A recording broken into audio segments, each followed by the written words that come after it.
سیدی اعلیٰ حضرت امام اہل سنت کا نام آپ نے سنا ہوگا. میں نہیں سمجھتا ہندوستان میں شاید کوئی دوست یا دشمن ہو جو اعلیٰ حضرت کو نہ جانتا ہو. کیا بات، دوست اور دشمن سب جانتے ہیں امام کو. اعلیٰ حضرت، امام اعلیٰ کو سب حضرت جانتے ہیں. کوئی محبت سے جانتا ہے، کوئی تعصب سے جانتا ہے، کوئی عقیدت سے جانتا ہے، کوئی دشمنی سے جانتا ہے. لیکن اللہ نے اس بندے پر انعام یہ کیا ہے کہ جانتے سب ہیں. ان کے دور میں بھی ان کی شہرت بہت تھی، تو ان سے بڑے بڑے علم والے لوگ ملنے کے لیے مشتاق رہتے تھے، کیونکہ ان کے پاس علم بہت تھا. بہت. ان کی علمی صلاحیت کا اندازہ اس بات سے لگائیے. میں بہت اپنے عنوان سے دور ہو گیا ہوں، لیکن بات آئی ہے تو عرض کر رہا ہوں تاکہ آپ کا ذہن بنے. ان کی علمی صلاحیت کا اندازہ اس بات سے لگائیے کہ وہ بندہ جیومیٹری میں بھی ناپ پڑتا ہے. کیا بات. مجھے کوئی شاعر ایسا نہیں ملا کہ جس نے جیومیٹری کی زبان میں نعت پڑھی ہو. اس سے آپ کو پتا چلنا چاہیے کہ آپ کے اسلاف دنیاوی علوم میں بھی کتنی مہارت رکھتے تھے کہ انہوں نے جیومیٹری میں بھی نعت پڑھی.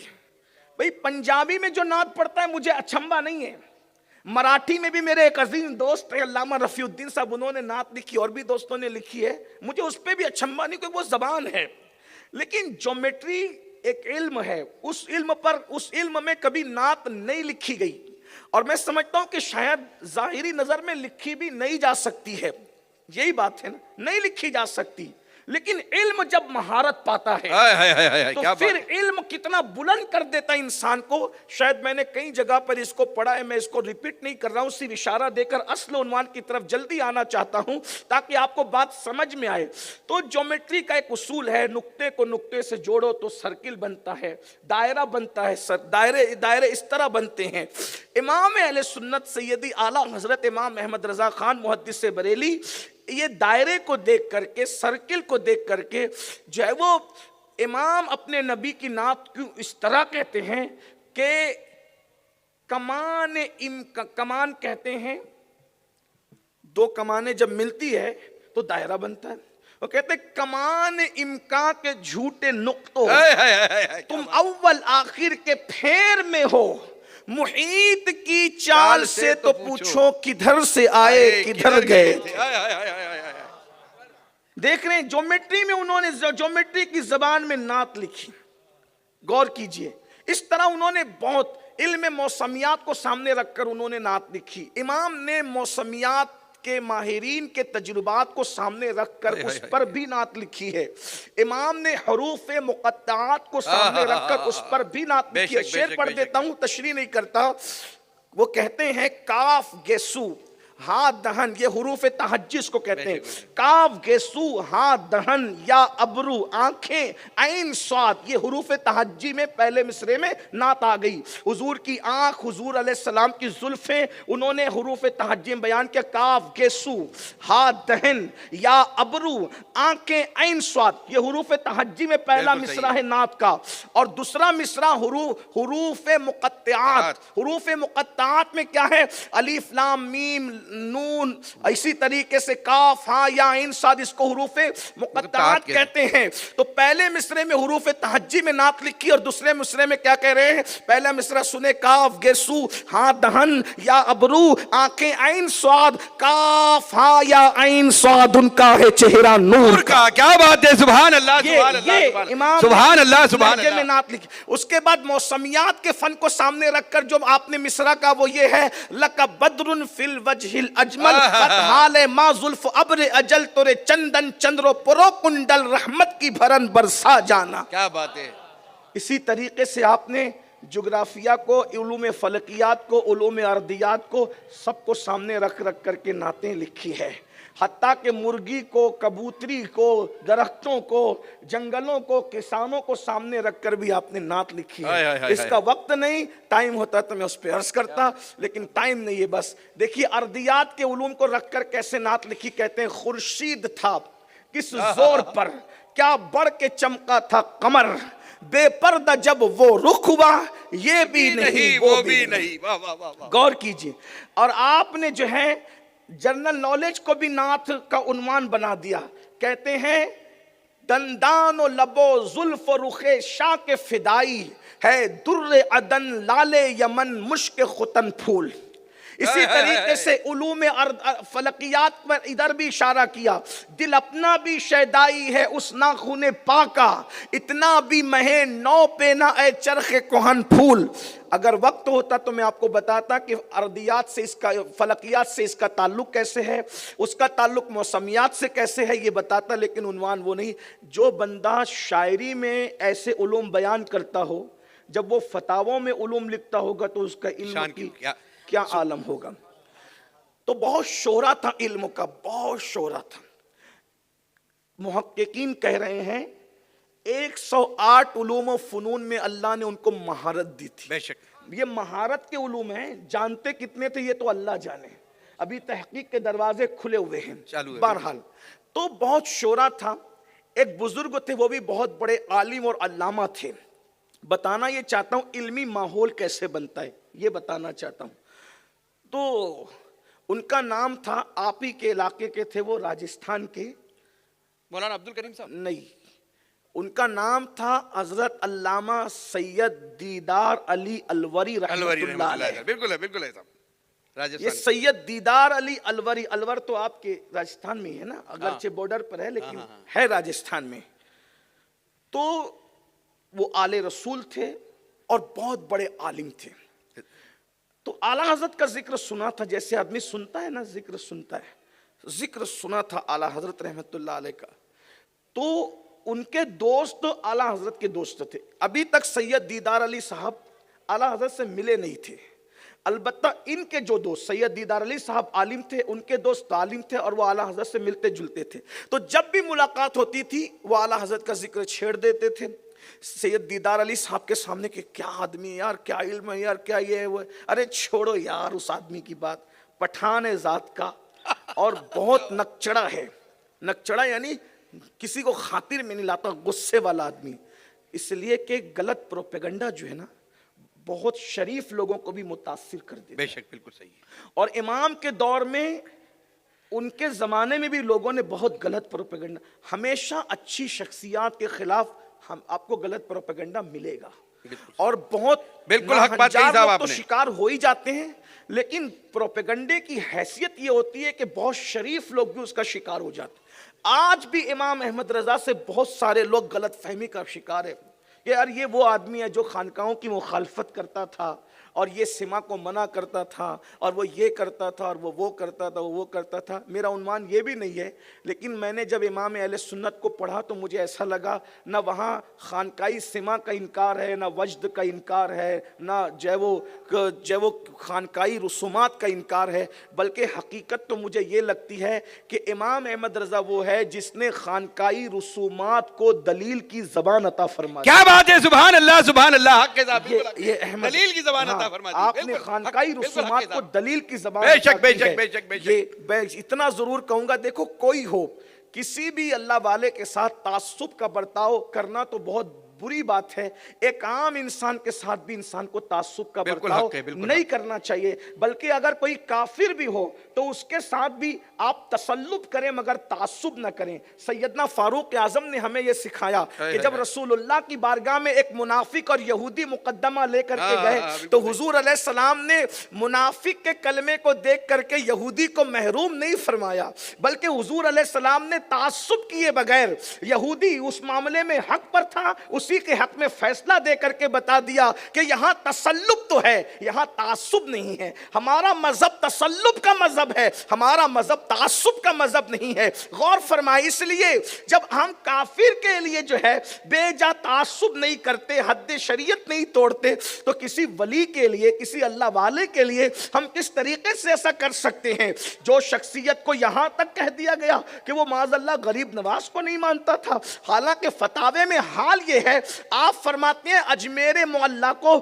صرف اجمیر اجمیر نہ کہا کرو بلکہ اجمیر شریف کہا کرو. جو اجمیر معلیٰ کو جو ہے وہ غریب نواز کی دشمنی میں اجمیر کہتا ہے، فرمایا وہ تو بد مذہب ہے، لیکن جو سنی ہو کر کے اجمیر اجمیر کرتا ہے ہے وہ بھی محروم ہے محروم. اس کو چاہیے کہ وہ اجمیر اجمیر نہ بولا کرے بلکہ اجمیر شریف کہا کرے, اجمیر معلیٰ کہا کرے. جو شہر کا اتنا احترام کروانا چاہتا ہے وہ شہر میں آرام کرنے والے معین الدین پر دل و جان سے کتنا فدا ہوگا. کیا بات ہے, سبحان اللہ سبحان اللہ سبحان اللہ. کہیں نہ کہیں انسان پروپیگنڈے کا شکار ہو. پروپیگنڈا بہت خطرناک چیز ہے بہرحال, لیکن حقائق حقائق ہوتے ہیں. یہ بھی پروپیگنڈے کا شکار تھے یار, پٹھان ہے, نک چڑھا ہے, غصیلا آدمی ہے, جو شدتی آدمی. ارے چھوڑو یار, انہوں نے ذہن بنایا. ایک بار آپ ملیں, دیکھو کسی سے بھی مل کر کے معاملہ پتہ چلتا ہے. کسی کے بارے میں بھی بہت تعریف سنو تو بھی مل کے دیکھو کہ ہاں جناب کیا ہے, اور بہت غلط پروپیگنڈا ہو تو بھی ملنا چاہیے. اور بلکہ اسلام تو یہ کہتا ہے کہ پہلی ملاقات میں کسی کے بارے میں رائے قائم نہیں کرنا چاہیے. بالکل صحیح ہے, بالکل صحیح ہے. بہرحال سید دیدار علی الولی رحمۃ اللہ علیہ کا ذہن بن گیا کہ میں نے بریلی جانا ہے اور مولانا احمد رضا سے ملاقات کرنا ہے. اعلیٰ حضرت تو ہم آپ کہہ رہے ہیں, وہ تو بھی مولانا احمد رضا ہی کہہ رہے ہیں, سید صاحب. اور تو یہ آئے بریلی شریف. بریلی شریف جب یہ آئے تو اتفاق سے فجر کا وقت تھا, وقت فجر تھا, اور فجر کے ٹائم میں جماعت کھڑی ہو چکی تھی. وہ اللہ والے آدمی سید دیدار, کوئی معمولی آدمی نہیں تھے, سید دیدار علی الولی رحمت اللہ علیہ سادات میں سے تھے, سیو النسب سادات, اور بڑے عالم بھی تھے. تو اب نماز جب کھڑی تھی تو چونکہ وہ لوگ اللہ والے لوگ تھے, ان کے لیے نماز تو پوری دنیا کی نعمت سے بڑھ کے تھی. اگر ایک پڑھنے میں تخت شاہی رکھ دیا جائے, ایک پڑھنے میں سجدہ رکھ دیا جائے, وہ تخت شاہی ٹھکرا دے, سجدے کو قبول بے شک بے شک, مقام بندگی دے کر نلو شان خدا بندی. ان کا مزاج یہ تھا. بہرحال نماز کا جماعت کھڑی تھی, انہوں نے جلدی کی, جلدی سے میں وضو کروں, مسافر تھے, جلدی وضو کروں اور جماعت میں شامل ہو جاؤں. تو جیسے یہ وضو کرنے کے لیے تڑپے تو کیا دیکھا, ایک چھوٹا سا بچہ ہے, بچہ نعت پڑھ رہا تھا, چھوٹا سا بچہ ہے جس کی عمر 4-5 سال کی ہوتی ہے. 4-5 سال کا چھوٹا سا بچہ ہے جو نابالغ ہے, چھوٹا سا بچہ ہے. انہوں نے چونکہ عام طور پر, میں کسی کو ٹارگٹ نہیں کر رہا ہوں, ایک جنرل بات کا, عام طور پہ بڑوں کی عادت ہوتی ہے نا, وہ چھوٹوں کو کام لگاتے ہیں, یہ پانی لا, یہ لا, اٹھا, وہ کر وہ کرتے. تو چونکہ اب یہ پیر صاحب بھی تھے, عالم بھی تھے, سید صاحب بھی تھے, چونکہ وہاں تو خدام لگے ہی رہتے تھے. عام طور پہ مخدوم لوگوں کو کام کرنے کی عادت نہیں ہوتی. مخدوم کا مطلب وہ اصلی والے مخدوم نہیں جو قبروں میں آرام کرے. مخدوم کا مطلب جن کی لوگ خدمت کرتے ہیں اور جو لوگوں سے خدمت لیتے ہیں, ان کو میں مخدوم کہہ رہا ہوں. ورنہ جو مخدوم لوگ ہیں, میرا مخدوم جس نے اللہ کے لیے سمنا کا تاج چھوڑ دیا ہے, ایسا میرا مرشد ہے. لوگ اللہ کو چھوڑ دیتے تاج اور تخت کے لیے, لیکن میرا مخدوم وہ ہے جس نے تخت و تاج چھوڑا ہے. کیا بات ہے, واہ واہ واہ واہ واہ. 2-3 ہی بادشاہ ہوئے ہیں جنہوں نے تخت تاج کو ٹھوکر ماری ہے, اور مخدوم تو وہ ہے بھائیو, کوئی چھوٹا موٹا خاندان نہیں تھا. آپ مخدوم صاحب فرماتے تھے, محمود غزنوی کو جو تم جانتے ہو, محمود غزنوی ہمارے خاندان کا غلام رہ چکا ہے. مخدوم صاحب کہتے تھے محمود غزنوی کا خاندان مخدوم صاحب کے خاندان کا غلام رہ چکا ہے. سوچو جس کے خاندان کی غلامی اتنا بڑا کر دیتی ہو, وہ مخدوم کا خاندان کتنا بڑا ہوگا. اور ایک بات, تاتاریوں کا, ہلاکو اور چنگیز کا جس نے مقابلہ کیا ہے, وہ چند انگلیوں پہ گنے ہوئے بادشاہ ہیں. اس میں سے ایک بادشاہ کو دنیا اشرف سمنا سید مخدوم اشرف جہانگیر سمنانی کے نام سے جانتی ہے. بے شک بے شک. تاتاریوں کا مقابلے میں کوئی نہیں آیا. چند مخصوص 4-5 بادشاہ ہیں, اس میں سے ایک مخدوم صاحب تھے. اور کس عمر میں جنگ لڑی, صرف 15-16 سال کی عمر میں جنگ لڑی. جب آپ کے وزیروں نے کہا اور مشیروں نے کہا کہ آپ کو اشرف جانے کی ضرورت نہیں ہے, کوئی ان سے مقابلہ نہیں کر رہا ہے, تو آپ فرماتے ہیں میری چھوٹی عمر دیکھ کے مجھے بیٹھنے کا مشورہ دیتے ہو. تمہیں نہیں معلوم میں اس خاندان کا ہوں کہ 6 مہینے کا علی عسکر بھی دشمن کو دھول چٹانا. کیا بات ہے, سبحان اللہ سبحان اللہ. نعرہ تکبیر, نعرہ رسالت, خاندان اہل بیت زندہ باد زندہ باد. سبحان اللہ. میری رگوں میں خون اس کا ہے کہ کبھی دیوار ہلتی ہے, کبھی در کانپ جاتا ہے. علی کا نام سن کر اب بھی خیبر کانپ جاتا ہے. لا فتح الا علی, لا سیف الا ذوالفقار. چھوٹی عمر دیکھ کر کے مجھے مشورہ دیتے ہو, چھوٹی عمر دیکھ کر مجھے مشورہ دیتے ہو کہ میں میدان میں نہ جاؤں. میں تو جاؤں گا کیونکہ میرے خون میں ہے دشمن کو دھول چٹانا. یہ بھی ایک الگ سے عنوان ہے, ایک الگ سے عنوان نکل آیا. لیکن بہرحال تو سید دیدار علی الوری رحمت اللہ تعالی علیہ, چونکہ نواز شکریہ بارک اللہ, بڑے عالم تھے, مخدوم تھے, تو عادت تھی آپ کو جیسے عام طور پہ, حالانکہ وہ اللہ والے تھے, میں ان پہ کوئی کرٹیسائز نہیں کر رہا ہوں, کوئی ان کا ماننے والا سنے تو یہ سمجھ لے کہ اللہ جانتا ہے میں انہیں ولی مانتا ہوں. وہ عالم ربانی تھے. بہرحال تو پہلی مرتبہ بریلی شریف آئے تو دیکھا ایک بچہ, نابالغ بچہ, وہ کنویں کے پاس سے پانی نکال رہا ہے, اور کنویں میں سے پانی جو ہے وہ ڈول سے ہاتھ سے نکالا جاتا تھا. مسجدوں میں ہوتے تھے, نل وغیرہ نہیں ہوتے تھے. بہرحال تو نماز میں جلدی بھی تھی, جماعت بھی پکڑنے کا شوق تھا. پتہ نہیں ذہن میں رہا یا نہ رہا, یہ تو نہیں کہتا کہ مسئلہ نہیں جانتے ہوئے, استغفر اللہ, کبھی مسئلہ بہت جانتا ہے آدمی, کبھی ذہن میں رہتا کبھی نہیں رہتا. لیکن جیسے ہی سید دیدار علی الوری نے جلدی میں وضو کرنے کی وجہ سے اور جماعت میں شامل ہونے کی وجہ سے اس بچے کو کہا, اے بچے ذرا پانی لانا, اے بچے ذرا پانی لا کے مجھے دے, میں وضو کروں گا. اس بچے نے کہا شاید آپ مسافر لگتے ہیں, بریلی کے نہیں ہیں آپ. بچہ کہہ رہا ہے, نابالغ بچہ, 4-5 سال کا بچہ, یہ اعلیٰ حضرت کے گھر کا نہیں ہے, اعلیٰ حضرت کی گلی کا بچہ ہے. کیا بات ہے. سید دیدار علی صاحب کو کہہ رہے ہیں شاید آپ بریلی کے رہنے والے نہیں ہیں, آپ مسافر لگتے ہیں. ہاں بیٹا میں مسافر ہوں, لیکن مجھے جلدی ہے, باتوں میں اس طرح نہ پھنسا, مجھے وضو کرنا ہے, جلدی پانی لا. کہا آپ کو پتہ ہے مجھے دیکھ کے لگتا ہے میں نابالغ ہوں. کہا تو نابالغ ہے.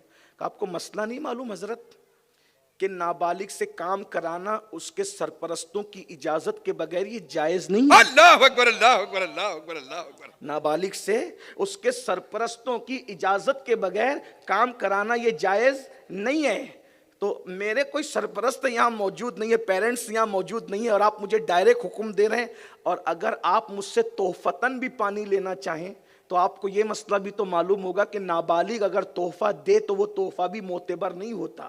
نابالغ کو یہ حق نہیں ہے, نابالغ کو یہ حق نہیں ہے کہ وہ کسی کو تحفہ دے. میں پانی بھی آپ کو ہبہ نہیں کر سکتا, تحفے میں نہیں دے سکتا. تو بہت خوبصورت بات میری جماعت کے ایک عالم نے کہی, جب وہ نابالغ بچے نے 2-3 مسئلے سید دیدار علی الوری صاحب کے سامنے بیان کیے تو اس وقت حضرت دیدار علی کو اپنے علم کا دیدار ہو گیا. اور پھر خیال آیا کہ جس پٹھان کے لیے میں کہہ رہا تھا کہ ذات کا پٹھان نکچڑا غسیلا ہے, ارے جب نابالغ بچہ اس کے یہاں کا ایسا ہے تو اس کے اپنے علم کا عالم کیا ہوگا. تو پوچھا تو کیا احمد رضا کے گھر کا نہیں محلے کا ہوں. جب محلے میں احمد رضا نے علم کا یہ ماحول بنایا تھا تو گھر کے اندر علم کا ماحول کیا ہوگا. اور اس کے گھر کے علم کا یہ ماحول تھا, پھر اس کے اپنے خود کے علمی قد کا عالم کیا ہوگا. اسی لیے تو ہمارے مہریرا کے سرکاروں کی طرف سے آواز آتی ہے, مینار قصر رضا تو بلند کافی ہے, تم اس کے پہلے ہی زینے پہ چڑھ کے دکھلا دو. ارے فتاوی رضویہ تو ایک کرامت ہے, ذرا ہدایت کے بخششی پڑھ کے دکھلا. کیا بات ہے. نعرہ تکبیر, نعرہ رسالت, مسلک اعلی حضرت, تعلیمات اعلی حضرت, فیضان اعلی حضرت. زندہ باد, زندہ باد, سبحان اللہ, سبحان اللہ, سبحان اللہ. یہ علمی ماحول وہی بنتا ہے اپنے گرد نواح میں جب ہم غیبت کرنے کی بجائے علمی مسائل پہ ڈسکس کرتے ہیں, جب ہم چگلی کرنے کی بجائے علمی مسائل بیان کرتے ہیں. امام احمد رضا کے یہاں ایسے فضول باتیں نہیں ہوتی تھی. اس لیے میری گزارش آپ سے یہ ہے, ماں باپ جب دسترخوان پہ بیٹھیں تو چچا چچی کی برائی لے کر نہ بیٹھیں. ماں باپ جب دسترخوان پہ بیٹھیں تو پڑوسی کی برائی لے کر نہ بیٹھیں. اگر باپ ایک سنت بیان کر دے اور ماں ایک سنت بیان کر دے تو ہر کھانے پر بچوں کی معلومات میں 2 سنتوں کا اضافہ ہوگا. لیکن یہ ہوگا کب؟ جب ان کو خود کو آئے گا. جن کو خود نہیں آتا, مجھے تو حیرت ہے, یزید سے نفرت کرنے والی قوم اب تک کہ یزید کہنا نہ سیکھ سکی. یزید کو بھی میری قوم یزید کہتی ہے. اب بتاؤ کس پر ماتم کیا جائے. اللہ اکبر. آپ اندازہ تو فرمائیں ہم نے سیکھا ہی کیا ہے. میرے پیارے آقا صلی اللہ علیہ وآلہ وسلم کے دیوانوں, علم والی قوم ہو, اللہ کے رسول صلی اللہ علیہ وآلہ وسلم نے علم کا درس دیا. پہلی آیت علم کے متعلق آئی, حضور فرماتے انما بعثت معلما, کہ میں معلم بنا کر بھیجا گیا ہوں. یاد رکھنا کیا فرمایا, آ کر معلم نہیں بنا ہوں, بعثت معلما, پہلے معلم بنایا گیا ہوں اور پھر بھیجا گیا ہوں. اب مجھے بتاؤ, کوئی معلم بنتا ہے مدرسے میں, کوئی معلم بنتا ہے یونیورسٹی میں, کوئی معلم بنتا ہے اسکول میں, کوئی معلم بنتا ہے خانقاہ میں, تو آخر ان کو معلم بنایا کہا جا رہا تھا؟ اس لیے کہ آنے سے پہلے بن رہے تھے تو پتا چلا درسگاہ خدا کی تھی, بنانے والا خدا تھا, بننے والے مصطفیٰ تھے. کیا بات ہے, سبحان اللہ سبحان اللہ سبحان اللہ. جس کو خدا واہ واہ واہ واہ واہ. بھیجا ہو, آخر اس کے علم کا عالم کیا ہوگا. لیکن یہاں بھی ان پڑھ قوم حضور کے علم کو ناپ رہی, کہا ان کو تو یہ نہیں آتا تھا, ان کو تو وہ نہیں آتا تھا, ان کو میں نے کہا کلمہ پڑھا یا منافقت کر رہا ہے. ارے نادان, جس کو خدا نے پڑھا کے بھیجا, بحر العلوم جس کو پڑھا دے اس میں شک نہیں کرتا, اور جس کو خدا نے پڑھایا ہے اس کے علم میں تو کمی نکالتا ہے. یہ تو ہمارے امام نے بتایا ہے, اور کوئی غیب کیا تم سے نہا ہو بنا, جب نہ خدا ہی چھپا تم پہ کروڑوں درود.